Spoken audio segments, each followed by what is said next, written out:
News paper updates first of all వీడియోని like చేయండి, ఇంకా కామెంట్ పెట్టండి. అండ్ వీడియోని పూర్తిగా చూసిన తర్వాత ఇట్లాంటి రోజు అప్డేట్స్ కోసం సబ్స్క్రైబ్ చేయండి. ఫస్ట్ వన్ వచ్చేసి రోడ్డు ప్రమాద బాధితులకు 15 లక్షల వరకు ఉచిత వైద్యం, గరిష్టంగా 7 రోజుల దాకా చికిత్స నోటిఫికేషన్ జారీ చేసిన కేంద్రం.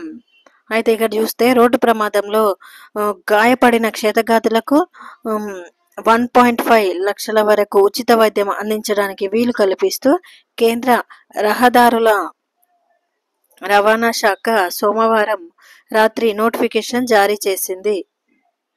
సోమవారం నుంచే ఇది అమల్లోకి వచ్చినట్లు అందులో ప్రకటించింది. రోడ్డు ప్రమాద బాధితులకు గోల్డెన్ అవర్లో ఉచిత వైద్యం అందించాలని సుప్రీంకోర్టు తన గత జనవరిలో తీర్పు వెలువరించిన నేపథ్యంలో కేంద్రం ఇప్పుడు నోటిఫికేషన్ జారీ చేసింది.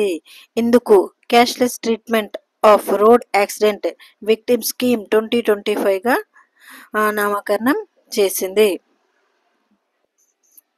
మోటారు వాహనం కారణంగా ఏ రహదారిలో ప్రమాదానికి గురైనా ఈ పథకం కింద ఆసుపత్రిలో 1.50 లక్షల వరకు నగదు రహిత వైద్య సేవలు పొందడానికి అర్హులవుతారు. అయితే ప్రమాదం జరిగిన నాటి నుంచి 7 రోజుల దాకా ఈ సేవలు పొందవచ్చు.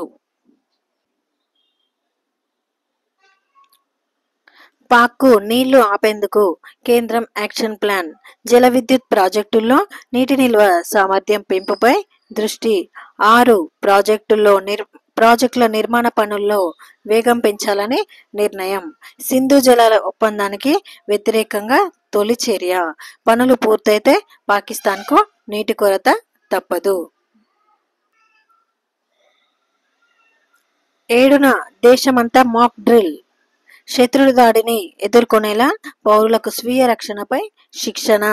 పహల్గామ్ ఉగ్రవాద దాడి నేపథ్యంలో భారత్ పాకిస్తాన్ మధ్య ఉద్రిక్తలు నెలకొన్నాయి.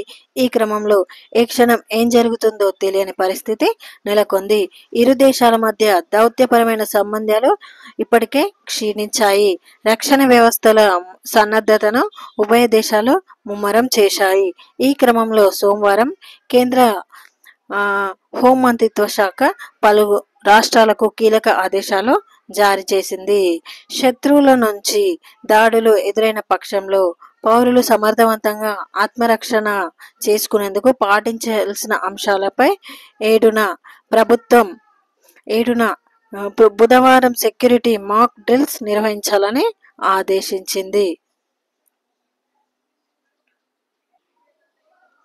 యుద్ధం వస్తే తీసుకోవాల్సిన చర్యలపై సమగ్రమైన సూచనలు, పాకిస్తాన్తో ఉద్రిక్తత వేళ పలు రాష్ట్రాలకు కేంద్రం ఆదేశాలు. 1971 యుద్ధం తర్వాత మళ్ళీ ఇప్పుడే ఈ తరహా మాక్ డ్రిల్. ఉగ్రవాదంపై పోరులో ఇండియాకు సహకరించడానికి రష్యా, జపాన్ ఓకే. ఉగ్రపోరులో భారత్కు సంపూర్ణ మద్దతు, మోదీకి రష్యా అధ్యక్షుడు పుతిన్ హామీ, భారత్కు వచ్చేందుకు అంగీకారం, ఇంకా జపాన్ మనతోనే. ఉగ్రవాదంపై పోరులో భారత్కు సంపూర్ణంగా మద్దతిస్తామని రష్యా అధ్యక్షుడు పుతిన్ హామీ ఇచ్చాడు. పహల్గామ్ ఉగ్రదాడి క్రూరమైనదని, దాడికి పాల్పడిన వారిని చట్టం ముందు నిలబెట్టాల్సిందేనని స్పష్టం చేశారు.